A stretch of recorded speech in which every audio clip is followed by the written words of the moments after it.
अस्सलाम वालेकुम। अफ़गानिस्तान के अंदर जो है वो इस वक्त सूरत हाल बहुत लिक्विड है। हम लिक्विड सूरत हाल के ऊपर तबादला ख्याल नहीं किया करते।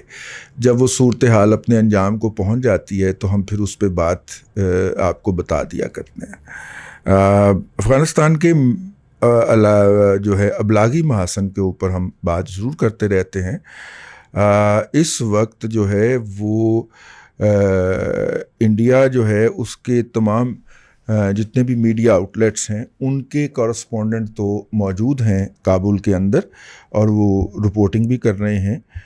उनके एक साहब जो हैं वो मारे भी गए, बड़े चालाक हैं इंडियंस, वहाँ पर मरने के लिए मुसलमान रिपोर्टर्स को भेज रहे हैं और मुसलमान फ़ोटोग्राफ़र्स को भेज रहे हैं। ठीक है, तो खैर वो जो है वो मैदान जंग के अंदर, लेकिन पाकिस्तान के अंदर से जो है किसी कॉरस्पॉन्डेंट को जाने की इजाज़त नहीं है, बल्कि पाकिस्तान में जो व्हाट्सएप के ऊपर मीडिया को हदायत मौसूल हुआ करती हैं रोज़ाना की बुनियाद के ऊपर, उनके अंदर जो ताज़ा तरीन इतला है या हदायत है या हुक्मनामा है वो ये है कि अफ़गानिस्तान को डिस्कस मत किया जाए। In the mean while Pakistan जो है उसके जो दो आला हुकाम जो थे वो अमेरिकन्स को यकीन दहानी करवाने के लिए अमेरिका में पहुंचे हुए थे। पाकिस्तान के दो आला हुकाम जो हैं वो अमेरिकियों को यकीन दहानी कराने के लिए अफ़गानिस्तान पहुंचे हुए थे। उन्होंने क्या यकीन दहानियाँ करवाई हैं वो तो हमारे सामने नहीं है, लेकिन जो है वो पाकिस्तान अभी तक ये वाहिद ख़बर उन्हीं से फूटी है और उन्होंने ही दी है। नजम सेठी साहब रावी हैं कि अमेरिकन्स का ख्याल है कि अफ़गानिस्तान में इंडिया के किरदार के बगैर पाकिस्तान को कोई किरदार नहीं दिया जाएगा। तो वो मेरी बात वो जहन में रखिएगा कि आइंदा जो अंदरूनी पाकिस्तान ऑपरेशन होगा उसकी हिदायत जो हैं और उसकी अदायगी जो है वो इंडियन से हम शायद वसूल करें। मैं ख़दशे का इजहार किया था, तो वो अगर इंडिया होगा तो वो तो पहले पाकिस्तान के अंदर हमला करवाएगा ना, पाक फ़ौज से पाकिस्तान के अंदर हमला होगा।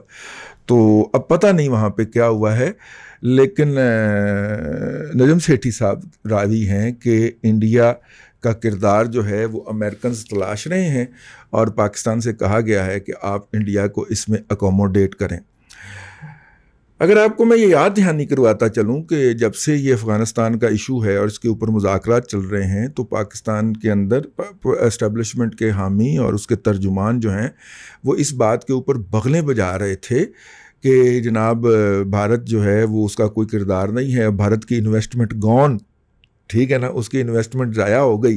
तो हमने फिर उसमें अर्ज़ किया था कि भाईजान उनका जीडीपी जो है उसका साइज़ देखें, $2 ट्रिलियन है तकरीबन लगभग, और वो जो है वो अगर उसने $3 अरब की इन्वेस्टमेंट कर भी दी तो भाईजान कितना का नुकसान हो गया। अगर ऑल द इन्वेस्टमेंट, हालांकि वो जो इंफ्रास्ट्रक्चर है वो वहाँ पे मौजूद है, डैम शैम भरे जा रहे हैं, बारिशें हो रही हैं, वहाँ पे डैम भरे गए हैं, जो डैम उन्होंने छोटे 2 डैम बना के दिए ना वो जो हैं वो भरे गए हैं, ठीक है, उनकी लाइब्रेरियाँ वहीं पे हैं जो उन्होंने बनाई थी। तो आप किस इन्वेस्टमेंट के डूबने की बात कर रहे हैं हजूरे वाला, ठीक है, मतलब या तो कोई अमेरिका जितनी इन्वेस्टमेंट होती ना उसकी 22 खरब 60 अरब डॉलर की इन्वेस्टमेंट होती तो हम कोई बात भी करते यार, चुगे जो $3 अरब ने और आप तंज फरमा रहे ना करें ऐसे, तो खैर फिर बात नहीं हुई।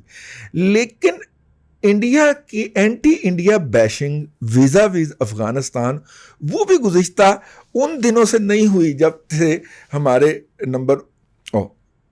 हमारे जो 2 आला हुकाम जो है वो अमेरिका पहुंचे हैं। अगर आप नोट कीजिए मीडिया के ऊपर जो है वो इंडिया बैशिंग जो है वो भी नहीं हुई, ठीक है, बल्कि वो इंडिया बैशिंग को मोड़ के ना इंटरनल बैशिंग शुरू कर दी गई है कि ये जो नवाज शरीफ जो मिला है उसके नेशनल सिक्योरिटी एडवाइज़र से, वो जनाब वो गद्दार है, वो फलाना है, वो ठमकाना है। तेरा इमरान खान मिले सी जाके मोदी नूं इंतज़ार करके 1.5 घंटे के बाद उसने मिलने के लिए अंदर बुलाया था और एक तस्वीर खिंचवाई थी, ठीक है, वो किस खाते में मिला था, ठीक, लेकिन नहीं, क्योंकि ऑर्डर ऑफ द डे यही है कि इस बुनियाद के ऊपर बैशिंग करनी है तो लगे हुए भाई नवाज शरीफ की ना कोई नुमाइंदा हैसियत है ना कोई गैर नुमाइंदा हैसियत है, उसे आपके बकौल उसकी तो सियासत ख़त्म हो चुकी है, ठीक है, और वो तो एक भगोड़ा है, तो भगोड़ा जिससे मर्जी मिले, ठीक है, लेकिन जो है। लेकिन इसके ऊपर ये जो नवाज शरीफ वाले इशू के ऊपर जो है वो हुकूमती वज़रा ने बस एक आध दफ़ा कह के तो उसके बाद खामोशी इख्तियार कर ली कि वो जिन्होंने मिलवाया था उन्होंने फिर शटअप कॉल दे दी ना, ठीक है। तो ये अपनी जगह के ऊपर, लेकिन सुनना हम ये चाह रहे हैं कि क्या पाकिस्तान जो है वो इंडिया को एस्कॉर्ट करेगा जिस तरह अमेरिकन को एस्कॉर्ट करता रहा है, अब इंडिया को करेगा। इन द मेन वाइल ये हो गया, मैं एक खुशगुमानी भी उसमें से बरामद करना चाह रहा हूँ। एक मेन वाइल ये हुआ कि इंडिया से एक हमें भिजवाई गई वो क्लिप भिजवाया गया जिसमें वो पख्तून जो है वो जो कमेंट्री कर रहा है पश्तो में, तो वो कह रहा है कि ये इंडियन तैयारों ने हमला किया, हिंदी तैयारों ने हमला किया। अच्छा, अब जो है वो उसमें दो बातें, अफगान जो हैं अफगानों के अलावा बाकी सबको हिंदी कहते गैर मुल्की, ठीक है। लेकिन वहाँ पे तैयारे का हमला तो नहीं हुआ, वहाँ मैंने पहले भी अर्ज किया था, वहाँ पे तो उससे हमला हुआ, हेली से हमला हुआ। अगर हेली से हमला हुआ है, हेली तो उन्होंने गिराए भी हैं तालिबान ने, लेकिन अगर हेली से हमला हुआ है तो हेली तो लोकली उड़ा होगा, क्योंकि अगर तैयारों से हमला हुआ था तो फिर सवाल पैदा होता कि अमेरिकन तैयारे तो वहाँ से जा चुके हैं सारे, वो तो बगराम शगराम लश्करगाह ये वो सब कुछ हवाले कर चुके हैं लोकल गवर्नमेंट के, तो वो फिर तैयारे कहाँ से आए, फिर सवाल ये पैदा होता है।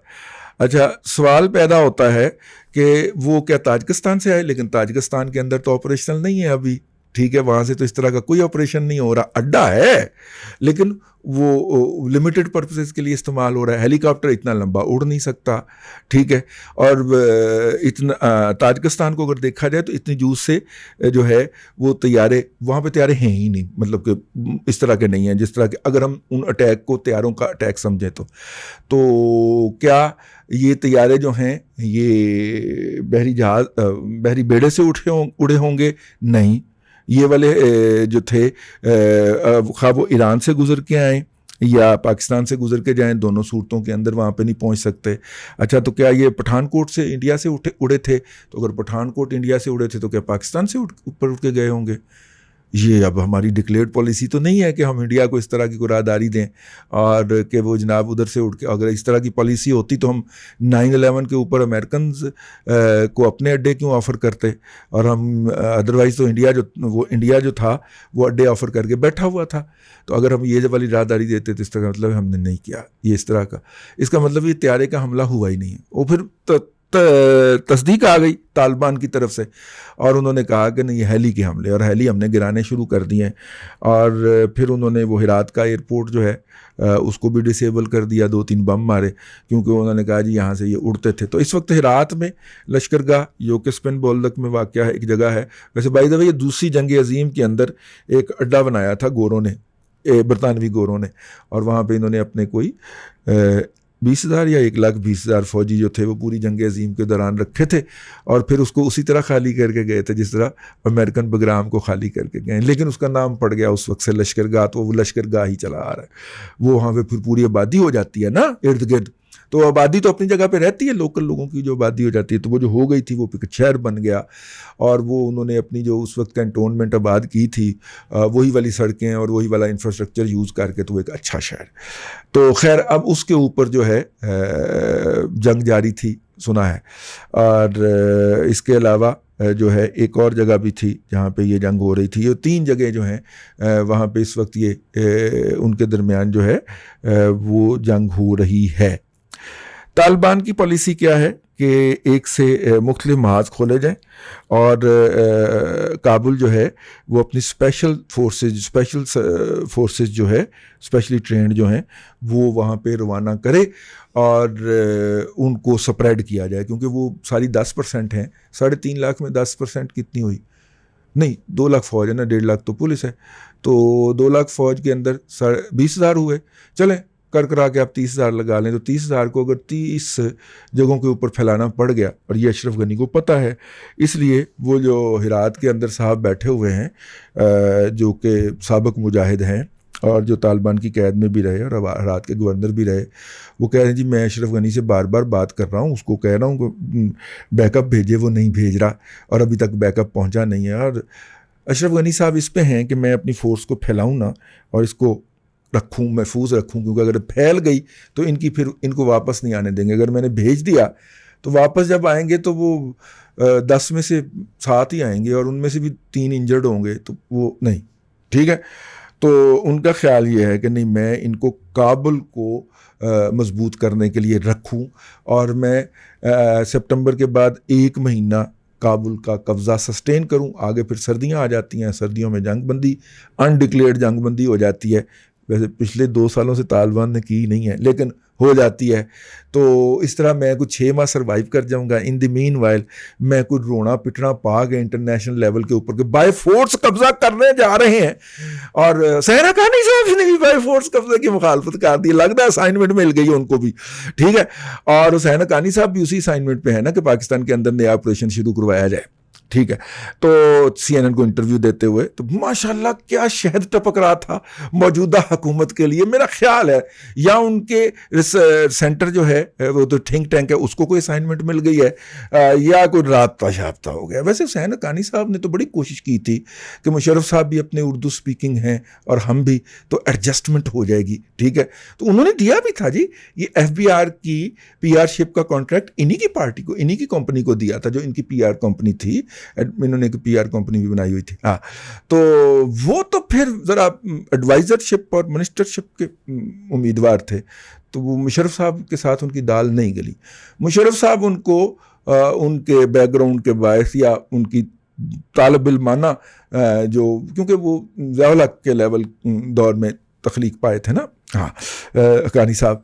तो वो चूँकि मुशर्रफ साहब ज़िया-उल हक से बहुत नफ़रत करते थे, तो वो उसके बायस जो थे वो इनका CV रिजेक्ट हो गया था। तो इसके बाद इन्हें गुस्सा आ गया, फिर अमेरिका चले गए, ठीक है। फिर अमेरिका में सफ़ीर रहे बाद में, और एक दफ़ा वापस आए और उनको काफ़ी मुशर्रफ और उनकी बाकियात ने बेइज्जत किया था। अब वही चूँकि थूका तो चाटना है, ऐस हक्कानी वाली गाजर ते भी नहीं मूते ऐसे ही, ये भी ठीक है, ये भी पाक है। तो हक्कानी वाली गाजर भी जो है वो उठा के खा ली गई है। मेरा ये पूरा खदशा है कि ये खा ली गई है ये गाजर। और इस वक्त आपको एक पेज पे नजर आएंगे हुसैन हक्कानी साहब और मौजूदा हुकूमत को चलाने वाले, ठीक है। या कम से कम CNN के जो क्लिप मेरे तक पहुंचा है और उनके जो पिछले 2 मज़ामीन आए हैं, उससे तो मुझे यही पता चला, जो उन्होंने राइटअप लिखा है। और कुछ राइटअप अपनी मर्जी के जो उनके ख्यालात के हामी होते हैं वो शेयर भी करते हैं, तो उनसे तो मुझे यही पता चला है कि पेज 1 बन चुका है। तो खैर ये जी अफ़गानिस्तान के अंदर नई नई डेवलपमेंट्स हो रही हैं। आगे आते हैं तो वो हमले अंदरूनी भी जारी हैं और बैरूनी भी जारी हैं। कतर के अंदर जगह नहीं मिली उन्हें अफ़गान फोर्सेस की ट्रेनिंग के लिए, तो तुर्की ने कहा कि जी मैं ट्रेनिंग शुरू कर देता हूँ, और पिछले दिनों उन्होंने बड़े धड़ल्ले के साथ ट्रेनिंग शुरू करवा दी। टर्किश नेशनलिज्म के ऊपर उनका जो बिलीफ है और वार इकॉनमी को तैयब अर्दवान साहब ने समझ लिया है, और जिस तरह अज़रबैजान के वसाइल तुर्कियों के ऊपर उनके मुंह खोले गए हैं उस जंग के नतीजे में जो आर्मीनिया से लड़ी गई थी, तो तुर्की को अब पता चल गया है कि अगर अज़रबैजान से इतनी लंबी और इतनी बड़ी दिहाड़ी लग सकती है तो फिर अफ़गानिस्तान से क्यों नहीं लग सकती। और तुर्की साहब जो हैं वो स्मेल करते हुए इधर आ गए हैं। उन्होंने वहाँ से तुर्क नेशनलिज्म भी बरामद कर लिया है जनरल रशीद दोस्तम की शक्ल के अंदर, और उसको सपोर्ट भी कर रहे हैं, और उन्होंने ट्रेनिंग भी शुरू कर दी है। ये थी पिछले वीकेंड के ऊपर कुछ अपडेट्स आई, और मैंने कहा वो मैं आपको बता दूँ।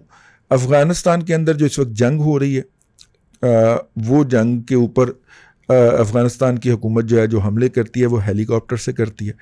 हेलीकॉप्टर जो हैं वो लोकली उड़ते हैं, और उनके बारे में जो अफवाह फैलाई जा रही है कि उनको इंडियन पायलट उड़ाते हैं, ठीक है। और अब जो है वो ये सूरत हाल है। मैंने कहा आप तक अफ़गानिस्तान के हवाले से थोड़े बहुत अपडेट पहुँचाए जाएँ, बड़े मज़ेदार हैं। अमन होना चाहिए जी हमारे हमसाये के अंदर, वहाँ पे जो लोगों के ऊपर जुल्म हो रहा है और जिस तरह लोगों को अपने घरों से भागना पड़ रहा है, नहीं भागना पड़ना चाहिए। मैं इसलिए नहीं कह रहा कि वो भाग के पाकिस्तान में आएंगे, इसलिए भी कह रहा हूँ कि वो इंसान है यार, और वो कहाँ तक भागें। 40 साल हो गए हैं, 2 नस्लें उनकी भुगत गई हैं इसके अंदर, अब और कितना का लड़ना है यार। आप लोगों ने खुदा का खौफ करें, बस करते हैं। बस हमारी ये गुजारिश, इल्तमास उनसे और दुआ अल्लाह ताला से कि अफ़गानिस्तान में अमन आए, और जो है और उस अमन के नतीजे के अंदर जो है बहरहाल तुर्की जाना शुरू हो गए ट्रकों पे भर के अफगानी, और तुर्की को भी ये मज़ा मिलना चाहिए। अपनी अपनी वाली दीवार बना दी है, पूरी ईरान के साथ दीवार बना दी है कि इस रास्ते से तुर्की आते थे, और आता कितने साल का 1 लाख, ठीक है, ईरान पूरा क्रॉस करके तुर्की तक जाते, तो 1 लाख जाने, 1 लाख नहीं जी, हम तो पहले 34 लाख शामी महाजरीन को कर रहे हैं, तो इधर पंगा ना लो फिर तुर्की साहब। तुर्की में आग लगी हुई है जी, और वो आग जो है वो मेरी ये राय है या मेरी ये ऑब्जर्वेशन, मैं उसको फॉलो कर रहा हूँ, वो जानबूझ के लगाई गई है। PKK ने कहा कि बंदूक से काम नहीं चलता तो आग लगाओ।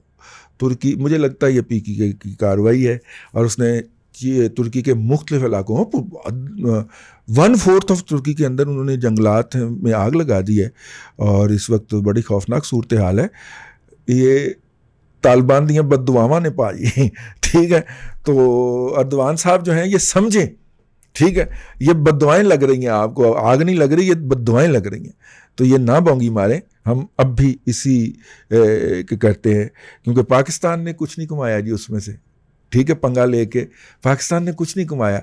अफ़गानी हमसे नफरत करते हैं। पाकिस्तान की इकॉनमी जो सेंट्रल एशिया तक जाके बेहतर हो सकती थी वो तबाह बर्बाद हो गई, ठीक है, और उसके नतीजे के अंदर पाकिस्तान के अंदर क्लाशनकोफ कल्चर और ये सारा कुछ आ गया, और जो है वो जितनी भी मुसीबतें टूटी हैं उनमें से बेशतर वो हैं जो उन महाजरीन, अफ़गान महाजरीन के बायस हम पे टूटी, जो कि इधर आए और पाकिस्तान के करप्ट सिस्टम के बायस हमारा शनाख्ती कार्ड और हमारा पासपोर्ट बनवा के वो बैरून मुल्क गए और उन्होंने कार्रवाइयाँ डाली, ठीक है। ले जनाब, अब तक के लिए इतना ही। कल फिर आपसे अगले व्लॉग में मुलाकात होगी। अल्लाह आपको आसानियाँ अता करे और आसानियाँ खल्क़े खुदा में तकसीम करने की तौफ़ीक अता करे।